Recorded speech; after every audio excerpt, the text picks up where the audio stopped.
Hey everyone, Technomentary here with a video for you guys. In today's video, I'm going to show you how to use photographic style on your iPhone. So let's get started. So in order to do this, first thing you're going to do is go into your setting. From your setting here, we're going to go to camera. And from camera here, we're going to see down here, photo capture allows us to select and use a photographic styles. So as you can see, you can customize the look of your photos by bringing your preference into capture.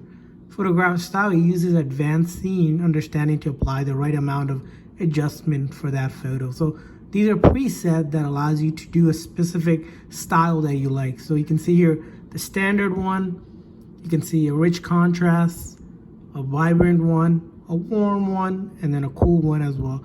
So let's say you like a vibrant one, for example, you can use this.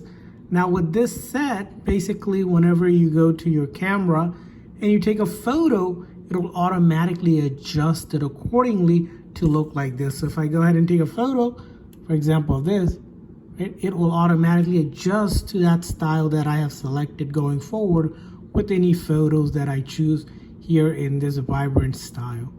Now, if I ever wanted to change it, I can always come back, change a different style, or I can always go ahead and go with the standard mode if I don't want any style. So that's how you use it. I hope this video was helpful. So please consider a like and subscribe button for more tips and tricks. See you guys next time.